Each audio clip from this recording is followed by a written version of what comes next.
এই আসিয়া এই দৃশ্য আমরা ভুলে যাব। এই যে মেয়েটা কাতরাতে কাতরাতে মারা গেল আজকে, বেশি দিন সময় লাগবে না, 1 মাস 2 মাস হাইয়েস্ট 3 মাস। এর আগেও বহু ইস্যু আমরা এসেছে ভুলে গেছি, একটার পর একটা এসেছে, একটার পর একটা ভুলে গেছি আমরা। আপনারা দেখে নিয়েন 3 মাসের মধ্যে এই মেয়েটাকে সবাই ভুলে যান এবং যাবো ভবিষ্যতে। লিখে নেন আপনারা, এই বাচ্চার কথা কেউ মনে রাখবে না, এই বাচ্চাটার কথা কেউ মনে রাখবে না। 3 মাস পরে, 6 মাস পরে, 1 বছর পরে আরো নতুন ইস্যু আসবে, আরো নতুন পাপ হবে, আরো বড় বড় ঘটনা ঘটবে। এরপরে মানুষ এই বাচ্চাটাকে ভুলে যাবে। এই বাচ্চাটা কি তার মৃত্যু যন্ত্রণা ভুলতে পারবে? তার সম্মানহানি ভুলতে পারবে? তার পিতামাতাকে ভুলতে পারবে? এখন প্রশ্ন হচ্ছে, তার পিতাকেও যদি আমরা জিজ্ঞাসা করি, ইসলামে রেপের শাস্তি হচ্ছে মৃত্যুদণ্ড, আর ব্যভিচারের শাস্তি হচ্ছে অর্ধেক কোমর পর্যন্ত পুঁতে পাথর নিক্ষেপ করে হত্যা করা। এবং বিবাহিত ব্যক্তি হলে এই শাস্তি, অবিবাহিত হলে 100 বেত্রাঘাত, 1 বছরের নির্বাসন এবং সমাজ থেকে বয়কট করা। আর ধর্ষণ হলে সরাসরি মৃত্যুদণ্ড। 3 মাস সময় লাগার কথা না, 3 দিনের মধ্যেই করা সম্ভব। এটা শরিয়া আইন, এটা আল্লাহ রাব্বুল আলামিনের শরিয়া বিধান। এখন তারাও কি এটাতে রাজি হবেন? যারা শোক প্রকাশ করছেন তারা কি এই বিধানটা কার্যকর করতে রাজি হবেন? যে ধর্ষককে সবার সামনে প্রকাশ্যে মৃত্যুদণ্ড দেওয়া হোক, শরিয়া আইন কার্যকর করা হোক? রাজি হবেন না। কারণ আপনারা বলবেন এটা করতে গেলে বাংলাদেশ থেকে মৌলবাদী রাষ্ট্র হয়ে যাবে। তো সমস্যার গোড়ায় আপনারা যেতে চান না, ডালপালা নিয়ে নাড়াচাড়া করেন।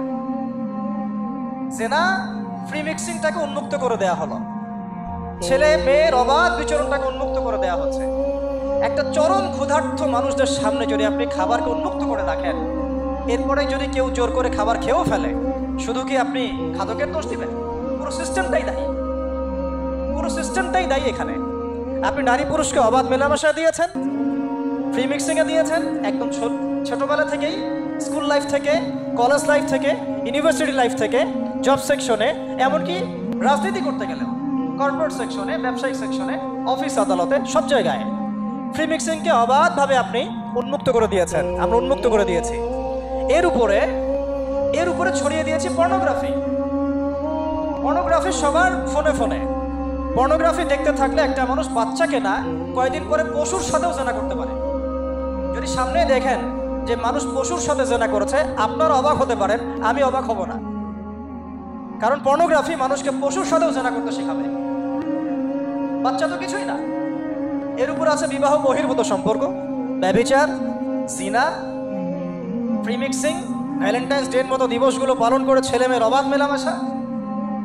আর এই জেনাগুলোকে আমরা বলছি গাছে আসার গল্প, যেখানে ওর উপরে 100 বেত্রাঘাতের শাস্তি অলরেডি মজুদ হয়ে গেছে। আর কতগুলো যে জেনা হয়েছে এটা তো আল্লাহ পাক ভালো জানে। একটা দুইটা তো করে নাই, একটার পর একটা চেঞ্জ করেছে। বিবাহিত ব্যক্তি পর্যন্ত অন্যের স্ত্রীর সাথে জেনা করেছে। আর এটা তো ধর্ম তো অনেক বড় বিষয়, ধর্ম তো অনেক বড় বিষয়। এটা তো মানবতা বিরোধী অপরাধ, এটা তো একটা মানবতা বিরোধী অপরাধ। এখন সমস্যা কি এক কেন্দ্রিক? এটা বহুমুখী সমস্যা। ফ্রি মিক্সিং রেখেছেন, পর্ন চালু করে দিয়েছেন, এবং সবচেয়ে বড় কথা এর শরঈ বিচারটুকু নিশ্চিত হচ্ছে না। তাহলে সমাজের মধ্যে এগুলো কমবে না বাড়বে? সিম্পল, সমাজের মধ্যে এগুলো বাড়বে। 6টা কাজ করেন, ইনশাআল্লাহ তাআলা কমে যাবে।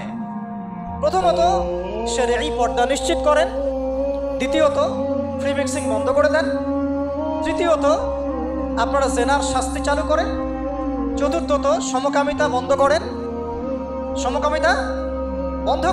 এলজিবিটি বন্ধ করেন, পঞ্চমত ব্যভিচারের যে রজম শাস্তি চালু করেন, শরঈ বিধান চালু করেন, পর্ন সাইটগুলোকে বন্ধ করে দেন, এবং সমাজের তাকওয়া নৈতিকতা শিক্ষাটাকে বাড়িয়ে দেন। দেখেন সমাজে জেনা কমে না বাড়ে। কিন্তু কেউ এই সমস্যার গোড়ায় যাবে না। একটা ইস্যু আসবে, একটা ইস্যু যাবে। আজকে আপনার বোন তো কালকে আমার বোন, কালকে অমুকের বোন, কালকে তার মেয়ে, নিজের ঘর পর্যন্ত চলে আসছে। আর কয়টা রিপোর্টই বা আমাদের সমাজের সামনে আসে? যে কয়েকটা রিপোর্ট সামনে এসেছে এগুলো 50%ও না। বহু মেয়ে এগুলো বলতেও পারে না লজ্জায়। আর আমি তো ওইসব মেয়েদের ব্যাপারে কথা বলা ছেড়ে দিয়েছি যারা স্বেচ্ছায় নিজের ইজ্জতকে বিলি দেয়। তাদেরকে আমি আমার বোন পরিচয় দিতে লজ্জাবোধ করি। সমাজ থেকে গায়রত, ব্যক্তিত্ব, পর্দা, শালীনতা, হিজাব এগুলো উঠিয়ে দেওয়া হয়েছে। আপনারা কি দ্বীনি অঙ্গনের তসলিমা নাসরিন হতে চান নাকি? তারা কি দ্বীনি অঙ্গনের তসলিমা নাসরিন হতে চান? কেন আপনি একটা ছেলের সাথে হারাম সম্পর্কে জড়াবেন? কেন প্রেম করতে যাবেন? কেন আপনি তার সাথে বাইকে করে ঘুরতে যাবেন?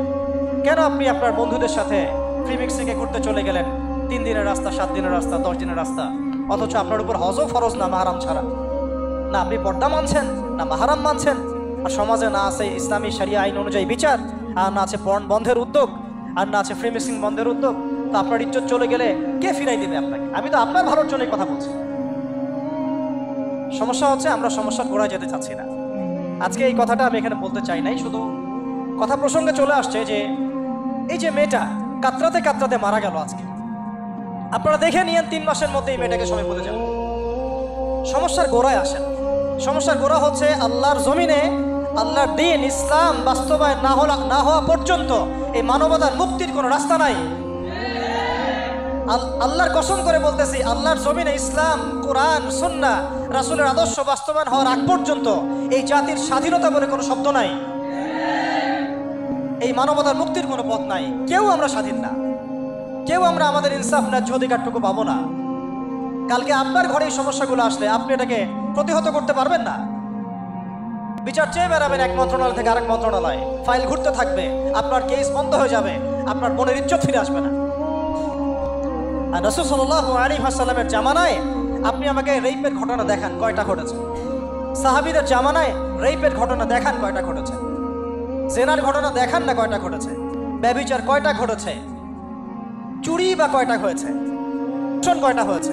ডাকাতি কয়টা হয়েছে? একটা দুইটা রেয়ার আপনি ঘটনা দেখাতে পারবেন। এবং যখন সেই ঘটনা ঘটেছে ইনস্ট্যান্ট দেন এন্ড দেন নবী সাল্লাল্লাহু আলাইহি ওয়াসাল্লাম শরীয়ত আইন বাস্তবায়ন করেছেন। তিনি শুধু মানুষকে তাকওয়ার ওয়াজ নসিহত করেন নাই, বরং আল্লাহর আইনও বাস্তবায়ন করেছেন। এই দুইটা সমানুপাতিকভাবে চলতে হবে সমাজের মধ্যে। শুধু তাকওয়ার ওয়াজ করেই সব বন্ধ করা যাবে না, আইনও বাস্তবায়ন করতে হবে। তখন দেখবেন সমাজ সমান্তরালভাবে চলবে, একটা আলোকিত সমাজ বিনির্মাণের দিকে আমরা হাঁটতে পারবো ইনশাআল্লাহ।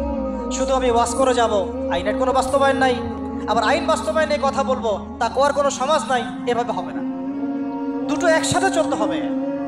আমরা দুটো থেকেই সমাজকে বিচ্ছিন্ন করে ফেলছি। স্কুল লাইফ থেকে তাকওয়ার শিক্ষাটাকে আস্তে আস্তে শেষ করে ফেলছি। আমি তো দেখালাম তাকওয়া তো শিখবেন আপনি কোরআন থেকে, হাদিস থেকে, সিরাত থেকে, সেটাই তো আমরা পড়ি নাই। আমি চ্যালেঞ্জ করতে পারি আমাদের স্টুডেন্টদেরকে, আল কোরআনুল কারীমের 10টা সূরার অর্থ তারা বলতে পারবেন না, হাদিসের মধ্যে 100টা হাদিস তারা মুখস্থ বলতে পারবেন না। রাসূল সাল্লাল্লাহু আলাইহি ওয়াসাল্লামের পবিত্র জীবনী তারা 20 বছরে একটা কিতাবও একাডেমিক্যালি পড়েন নাই।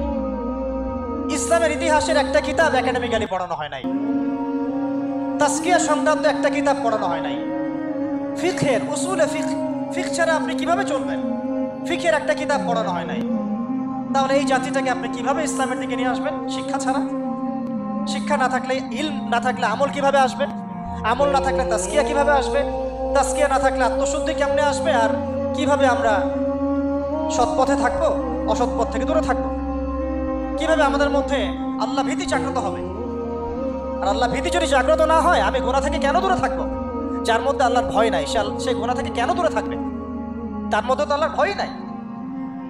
তা আমরা তাকওয়া বিবর্জিত সমাজ প্রতিষ্ঠার দিকে এত মেহনত করেছি বিগত প্রায় 50, 60, 70 বছর থেকে। কিন্তু আগামীর বাংলাদেশে আমরা এটা আর দেখতে চাই না।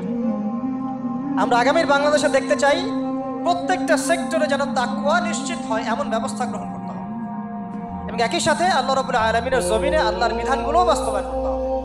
শুধু তাত্ত্বিক কথাবার্তা বলে, দুঃখ প্রকাশ করে, শোক প্রকাশ করে কোনো লাভ হবে না, যতক্ষণ পর্যন্ত না আমরা আল্লাহ পাকের জমিনে তার আইন এবং বিচারগুলোকে বাস্তবায়ন করতে পারবো। আর আল্লাহর কসম করে বলছি, আল্লাহর জমিনে আল্লাহর বিধান বাস্তবায়ন হলে সমাজে পাপের হার তো কমে আসবেই। সমাজে পাপের হার তো কমে আসবে। কোনো কাফের, মুশরিক, মুরতাদ জনগোষ্ঠী আমাদের দিকে চোখ তুলে তাকাতে পারবে না ইনশাআল্লাহ। আমাদেরকে দাসত্ব শৃঙ্খলা আবদ্ধ করতে পারবে না ইনশাআল্লাহ।